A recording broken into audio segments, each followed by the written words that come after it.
What's going on, you bunch of heathens? Today we are checking out a new channel. This one is from a channel called Trust Me Bro, and it's How Every Major Dictator Died. I have had this on my, possible reacts for a hot minute now, and I wanted to check it out. So, here we are. Make sure you guys check out the original. It's linked down below. Let's jump in. Every major dictator. When you talk about some of the most evil dictators in all of modern history, most people reasonably focus on their crimes against humanity. Yep, obviously. But a lot of the time, people aren't very well versed in it. Dictators. So they usually focus mainly on Bad Mustache Man. But arguably, there's some worse people out there. In all of modern history, most people reasonably focus on their crimes against humanity. However, people typically forget to mention exactly how these people were brought to justice or how they got away with it. And in this video, we're going to discuss I know how a few of them died. Every major dictator lost either their power or, in most cases, their life. Let's begin.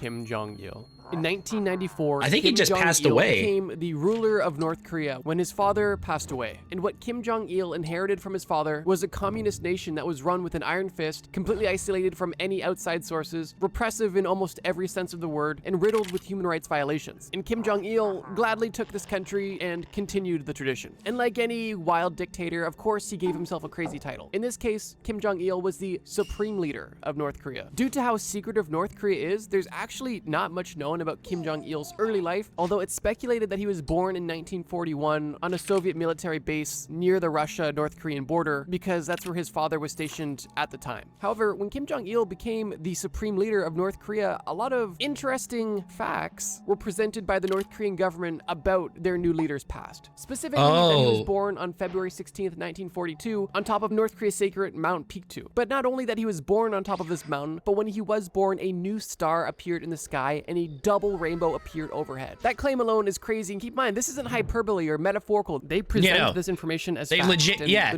it's all fucking fact. Kind of like how the supreme leader doesn't poop or use human waste because his body is so efficient it burns it all. Or like they invented golf and shit like that, like crazy shit like that is what they are led to believe. It's fucking insane. North Korean citizens are meant to believe it. And even if they don't believe it, they better act like they believe it. But besides the crazy claims about his birth, there's also an endless supply of crazy claims around his achievements in his life. One of my favorites being that he made 11 holes in one in a single round of golf. Another being that he composed operas popular in China, and also that he invented an invisible cell phone and that he could literally control the weather. I feel bad for the North Korean citizens that blindly fell for all of this obvious propaganda, but I almost feel worse for those who saw through the propaganda and had to believe in a world that they knew was fake. Yeah, no, that's horrendous. At least if you there is nothing you could do. Ignorant to the truth. Regardless, after Kim Jong-il grew to power, only a few years after Kim Jong-il was given power of all of North Korea, he was responsible for a series of famines that killed an estimated 2 million people. From I didn't know that these were real pictures.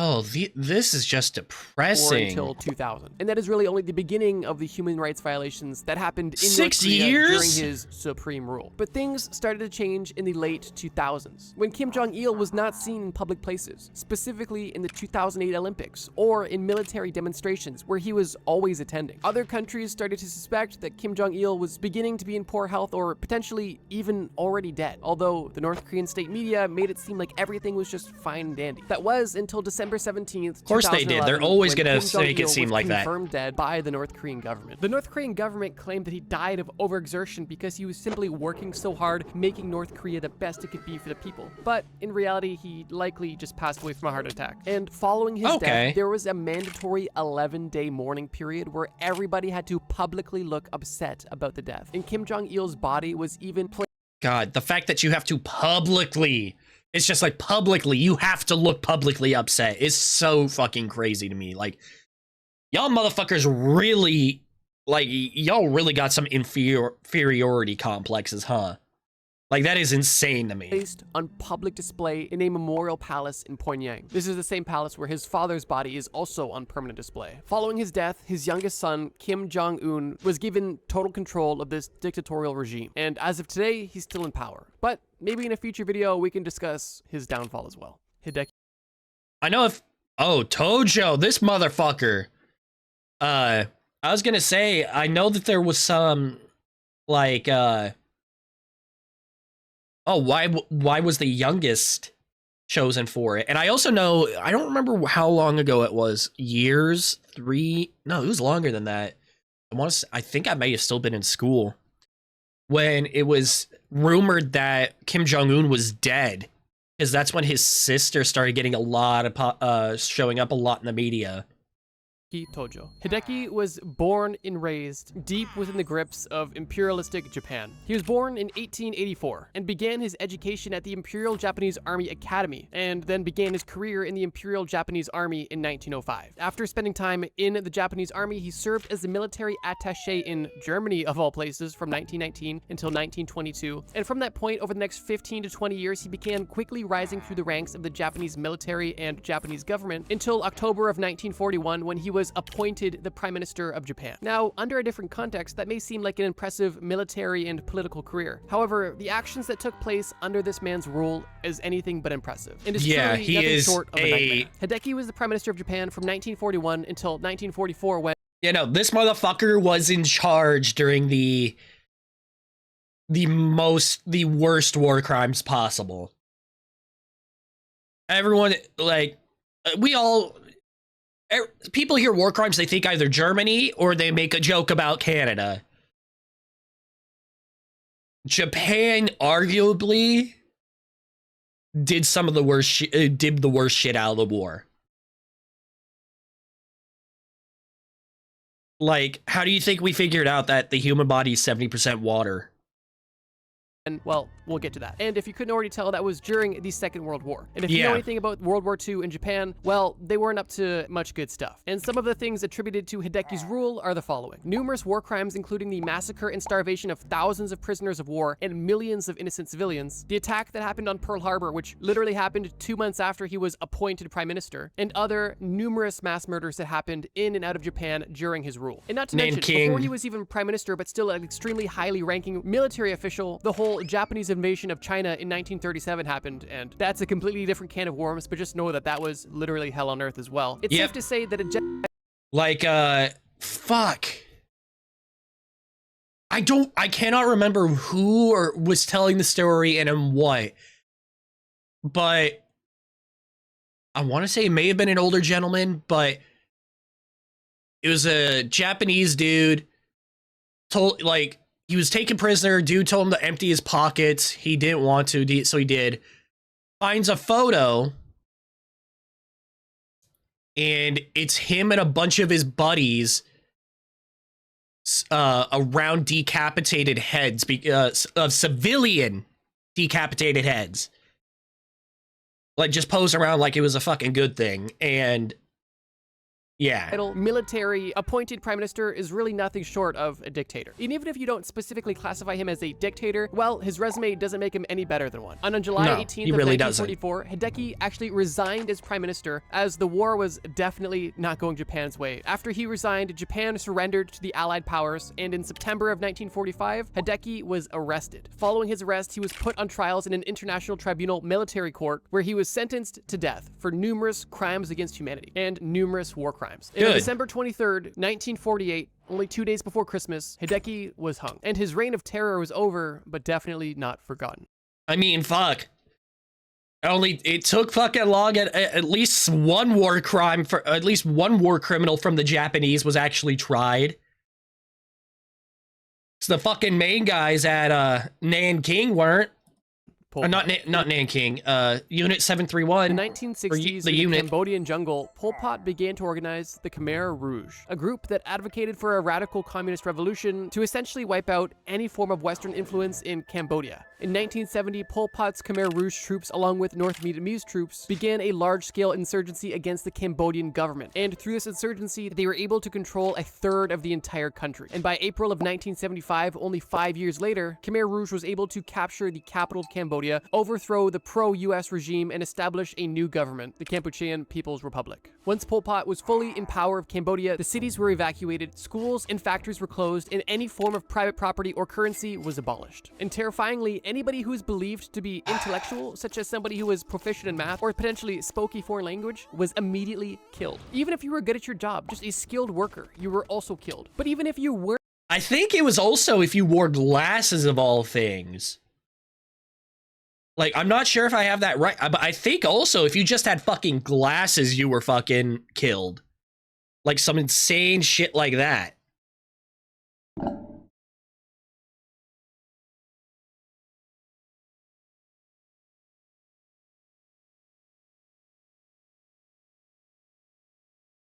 speaking other languages or particularly good at your job, if you even had any form of basic technology such as glasses, a watch, or even maybe a little radio, you were once again killed. And because of this, from 1975 a radio to or 1978, watch? it's estimated that over 2 million Cambodian people were killed by either execution or forced labor or famine. But in 1978 to 1979, Vietnamese troops were back in Cambodia, but this time to overthrow the Khmer Rouge because they saw how crazy things have gotten. Yeah, thank and in you. 1979, Took y'all long Pol Pot enough. and the remaining Khmer Rouge members retreated back into the Cambodian jungle. In 1985, Pol Pot officially retired from being the head of the Khmer Rouge, even though it was already at this point no longer controlling Cambodia and more or less of a entity that just existed in Cambodia. But even still, after his retirement, the Khmer Rouge still continued to take out guerrilla actions against the Cambodian government. But in 1997, Pol Pot was finally put on trial, and he was sentenced not to death, but to life in prison. And if you're not already upset, this is where things get really upsetting, because although so many people wanted him to be extradited and sentenced to death, he not only just got life in prison, but he was also able to serve time in his home on house arrest. And a year after his trial in 1998, Pol Pot declared in an interview that, quote, "My conscience is clear." And later that year, he died in his home peacefully in his sleep. Life is truly unfair. Some of the best people in the world are gone too soon in horrific ways. And others who kill millions of their own people get to live long lives and die peacefully in their sleep. Sometimes you just feel like justice truly wasn't served. Benito Mussolini. World War II is going to be a common theme in this video because unfortunately there was an abundance of dictators, but I'm going to sprinkle them throughout so it's not all at once. Early in Mussolini's career, he was a socialist politician and a journalist at a newspaper. And in 1912, he became a member of the National Directorate of the Italian Socialist Party, but was actually kicked out of that because he wanted military intervention in World War I. Because of this, in 1914, Mussolini founded his own newspaper and also served in the Royal Italian Army until he was wounded and discharged in 1917. After being removed from both political and military groups, he decided that the best next course of action was to start his own thing. And what he started was a fascist movement in Italy. In 1922, yep, he was the original.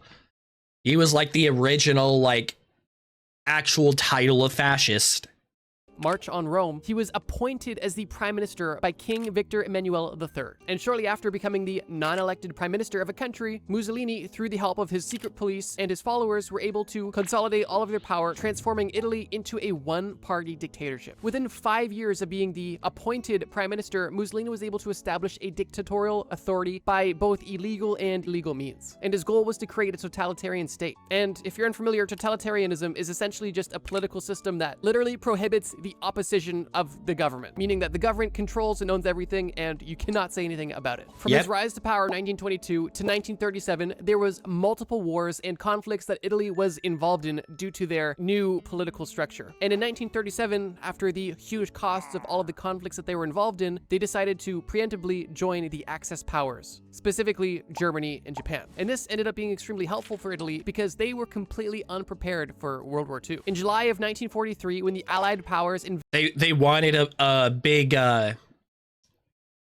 they wanted someone to help fucking protect them. Invaded Sicily, King Victor Emmanuel III, the person who initially appointed Mussolini, was now dethroning Mussolini and didn't only take his power but also put him in custody. But it didn't last long, as Germany was able to successfully rescue Mussolini, and Mustache Man from Germany made Mussolini a ruler of a not-so-official puppet state that was just a German-occupied part of northern Italy, which was known as the Italian Social Republic. But when Germany and Italy and the Axis powers began to fall, and it was obvious that the Axis powers were no longer going to win World War II, Mussolini and his mistress at the time attempted to fully flee Italy and go to Switzerland to essentially go into hiding. While en route to Switzerland, the pair stopped near Lake Como with a Weren't group they of killed? other fascists and German soldiers, basically right on the border of Switzerland. During this brief break on their escape, Mussolini was actually trying to be incognito, and how he did so was by dressing up as a German soldier, which, you know, you're a bad guy if you're disguised as a German soldier. But even Yeah, with this that's disguise, it didn't help crazy. him, because Italian partisans saw him and killed him and his girlfriend essentially on sight. They recognized him, and at that point, Mussolini no longer existed. Nicolae Ceausescu, born Oh, I don't know this guy. I don't know this dude.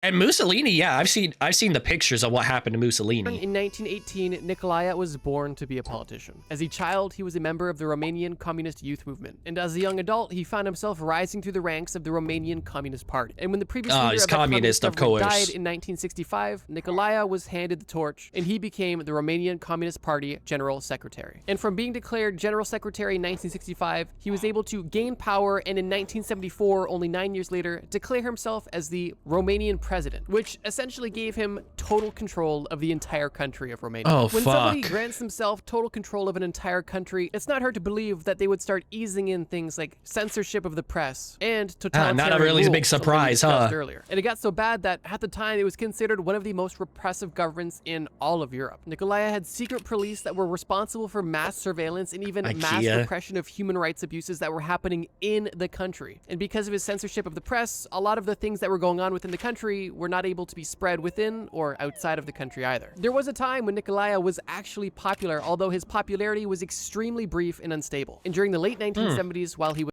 I wonder if that's why I haven't heard of him.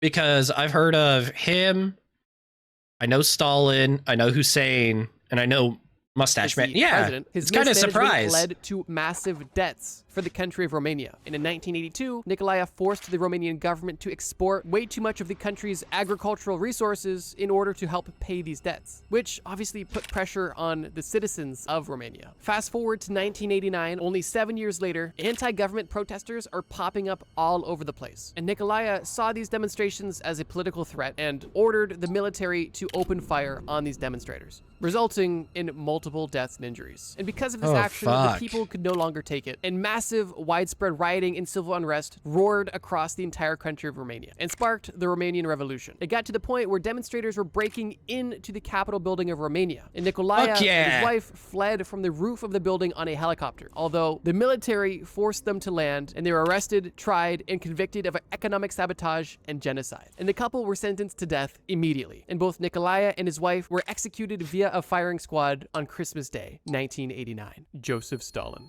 Stalin was born I mean, worse ways to go, I guess.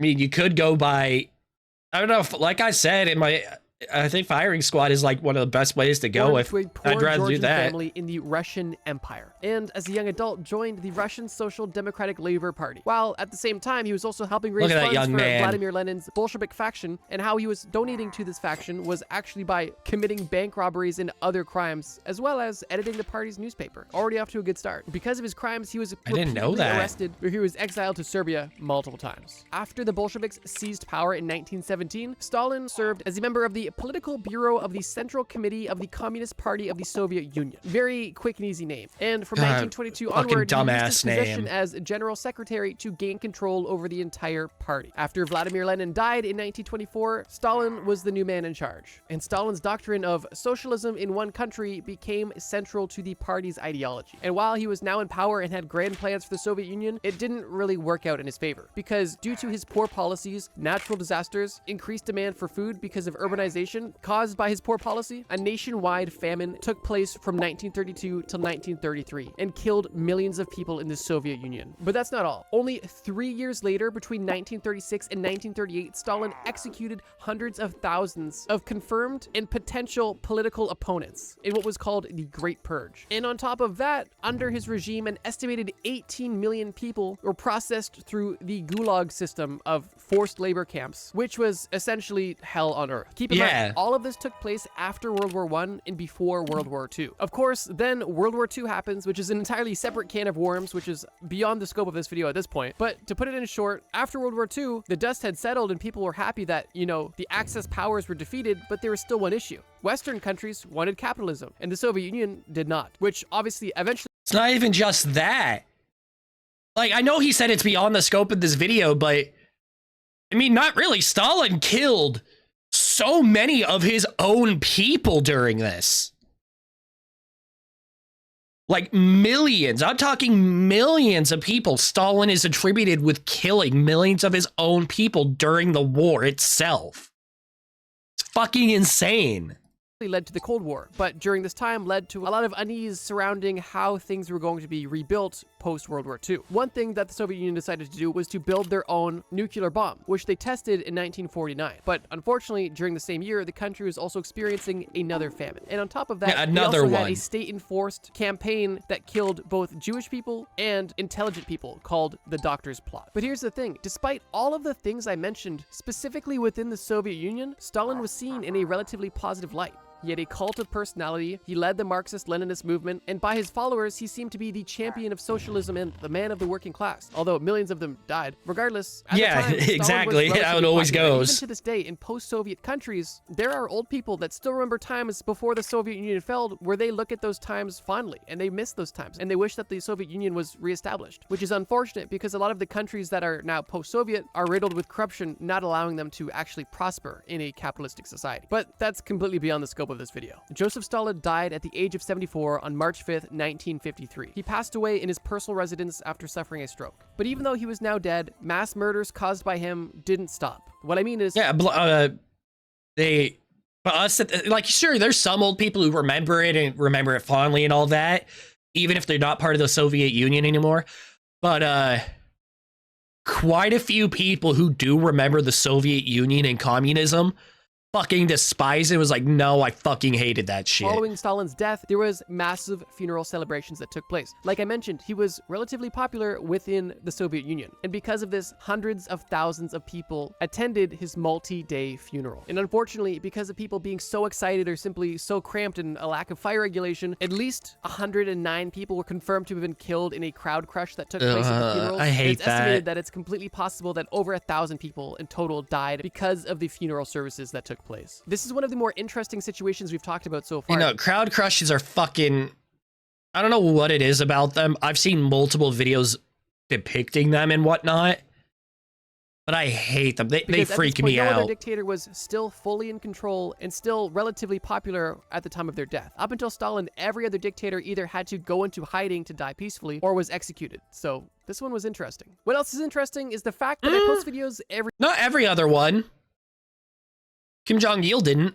Every week. Feel free to subscribe. He was pretty well liked by his people, I want to say. We actually already discussed Saddam Hussein officially 2 videos ago in our video about bad people that did good things, but in this video, we're not going to discuss any of his good deeds at all. As an adolescent, Saddam attended a nationalistic high school in...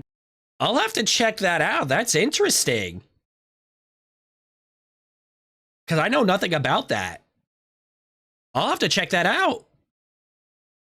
Baghdad. And after high school, Saddam studied at an Iraqi law school for 3 years when he dropped out in 1957. At that point, he joined the Pan-Arab Ba'ath Party, basically the Iraqi regional branch of the Arab Socialist Party. Interestingly, during his rise to power, Saddam was actually involved in an assassination conspiracy to kill Qasim al-Rashid, who opposed the notion of Pan-Arabism. Although during the assassination attempt, Saddam, who was supposed to provide cover to the other shooters, actually began shooting first, which ended up disorganizing the entire operation, and the person they were trying to assassinate was only hit in the arm and survived. Interestingly, although the assassination attempt was failed, the party that Saddam was a part of, which only had less than 1,000 members, was now gaining widespread coverage and attention because of the attempt. But interestingly, this wasn't necessarily bad publicity. It didn't stop his future political career at all. And he spent the following years in jail, conniving with other small political groups, theorizing other assassination attempts, and ultimately participating in coups. Which brings us to the late 1960s and early 1970s, when Saddam has built himself a reputation of being a progressive and effective politician. And because of this, he found himself becoming the vice president. And he was vice president during the 1973 energy crisis that saw oil prices skyrocketing, which directly benefited Iraq Iraq because they were, of course, selling that oil. And with this extra revenue, they were able to help revitalize and strengthen Iraq, pulling people out of poverty and developing and industrializing the country. But of course, his time as vice president and as president is not without its many, many flaws. For example, the use of mustard gas and nerve gas on innocent civilians, which resulted in thousands and thousands of deaths. The Do Jail Massacre, which took place in 1982 under his rule, which resulted in the execution of 148 men and boys. And on top of both of these— For what reason? For what reason? What was that called again? The Do Jail Massacre? His rule. Yeah, the Do Jail Massacre. Hold up. Let me look it up really quick. Do Jail Massacre. They were apparently Shia rebels.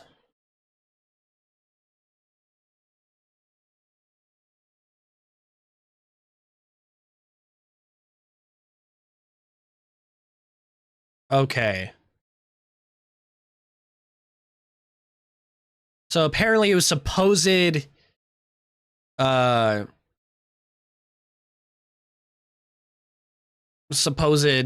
which resulted rebel in the movements, execution okay. of 148 men and boys. And on top of both of these things, just general blatant disregard for international law and numerous violations of international borders, some of which were actually subsidized by other countries because Iraq was dealing with the Iranians and Kuwait. Some countries kind of overlooked the war crimes of chemical warfare to help support Iraq because they were fighting with Iran. And by countries that were supporting this, I mean the United States and the United Kingdom. Throughout the entirety of his rule, the divide in Iraq— until we decided, you know what?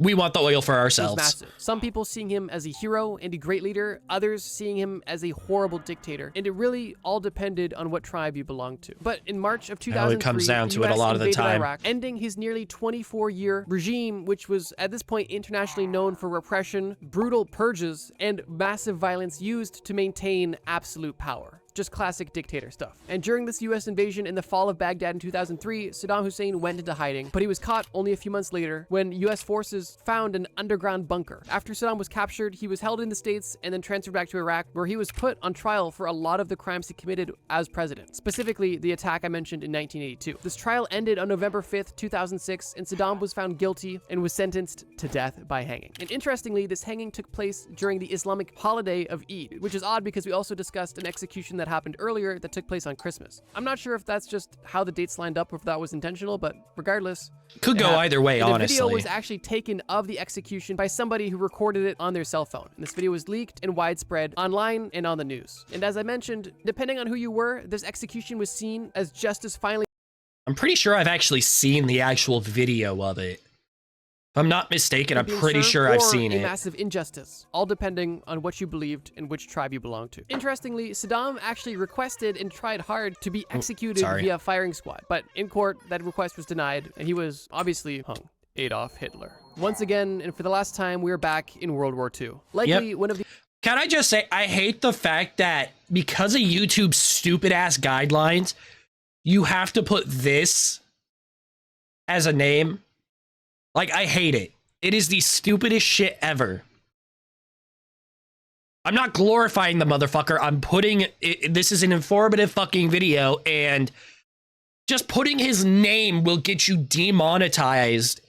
I hate it. It's so stupid. The entire World War. The rise of Hitler is likely one of the most well-known and well-talked about of all of the people on this list. So for that reason, I'll keep it brief. Interestingly, unlike basically everybody we've talked about in this video, Hitler was not born in the country that he ended up ruling. Hitler was born in Austria, not Germany. Although being born and living very close to the German border, he felt a very strong sense of German patriotism. And also, interestingly, unlike almost everybody else in this list, Hitler wasn't instantly indoctrinated into politics as a young person. He actually spent his childhood and young adulthood in the arts, not in politics. As an 8-year-old child, he took singing lessons and attended a choir, and at that point, even considered becoming a priest. Just imagine if Hitler ended up becoming a priest. That's an insane thought. At the age of 18, Hitler was on his own and flat broke, unable to get into the School of Arts or Architecture because he did not have the secondary school credentials. And this is where we hear that, oh, if only he got accepted into art school. He was not accepted into a university for arts and architecture. And that's where things began to change. Because at the same time, in 1914, when he was rejected from school, the First World War broke out. Hitler enlisted. Even though he was an Austrian citizen, he was able to fight with German forces, likely by accident, and following an injury that took place in the war, he returned home from the war in 1917. I can only assume that the hard upbringing that Hitler had, combined with the war, Hitler described his role in World War I as the greatest of all experiences, and I can only assume that this is really the first time he felt a sense of purpose in his relatively tumultuous life so far. And I don't think it would be inaccurate to say that this, in the following years, would really spark what Hitler would end up becoming. After World War I was over, Hitler was looking for job opportunities and was actually appointed as an intelligence agent to influence and infiltrate the German Workers' Party. This was Hitler's official introduction into politics. And it only took from 1919 to 1933 for Hitler to rise through the ranks and go from a newly appointed intelligence agent to becoming the official dictator with a totalitarian regime within Germany. Throughout this totalitarian control from 1933 to 1945, Hitler committed more war crimes and human rights violations than you could possibly imagine. With the most notable of which I know being a the lot. Holocaust. But in 1945, his reign of terror and genocide was coming to a close, which brings us to late April 1945 in a bunker in Berlin. Hitler got word that Soviet troops were not only approaching Berlin quickly, but surrounding Berlin, and he had no other option than to go underground.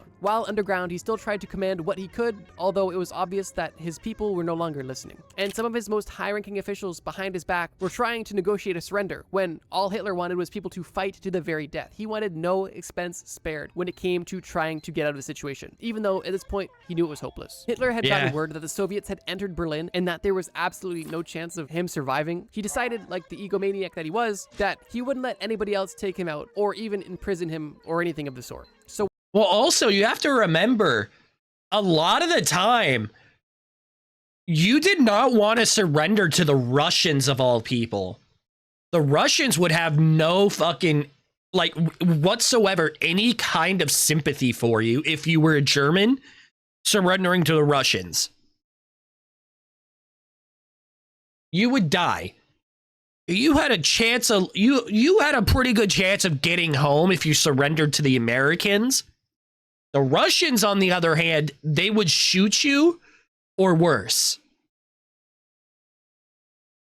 And so I don't really, like, no, it makes sense that he didn't want to get captured by the Russians. Something worse would happen to you if you went to the Russians. While in the bunker with his brand new bride that he also married in the bunker, Hitler used a pew-pew to scratch his head. And he ate the bullet. And I'm not sure, did they actually get married? I wasn't sure if they were actually officially married. Everything I've ever heard said that they weren't. To apologize for the censorship, but I really have bills to pay. Following Hitler doing that, don't worry about it, buddy. Eva Braun took a pill that made her not feel so good, and the two were no longer around. But it doesn't end there, because following Hitler's instructions, Hitler didn't even want his dead body to be captured by the Soviets. So following his orders, some of Hitler's helpers collected his and Eva's bodies and burned them and then hid the ashes. Although the burned remains were eventually found by the Soviets, and dental records did confirm that these burnt remains belonged to Hitler. And it was then where the hellish... Although there is still the conspiracy that he then proceeded to escape, that he didn't actually do that to himself, and that he actually escaped to Argentina. Nightmarish Nazi regime was officially concluded. I really hope you guys enjoyed this video. And I also really hope this was a good video. Demonetized, because the video about bad people that did good things did. Regardless, if you're still hungry for some very interesting historical facts, check out the video on screen right now. It's a video about declassified FBI documents you're not supposed to know about. And I'll have to check out this channel again. This is a pretty fucking cool channel. And I absolutely hate YouTube. Like, oh, hey, historical video teaching about some shit. Like, hey, these people were absolutely bad, but here's some good things they ended up actually doing. Like, I hate that. That a history channel can get demonetized. That's fucking stupid. That video is exactly what it sounds like. And I can tell you now, it's crazy and worth the watch. Thank you guys so much for watching this video. And as Thanks always, for making it. Trust me, bro. I like him. This is a good channel. That was How Every Major Dictator Died by the Trust Me Bro. He's getting a sub from me and a like. That was good. I like you guys. That was really good. Make sure you guys check out the original. Like, comment, subscribe, all that jazz. And until next time, you guys take care of yourselves. See ya.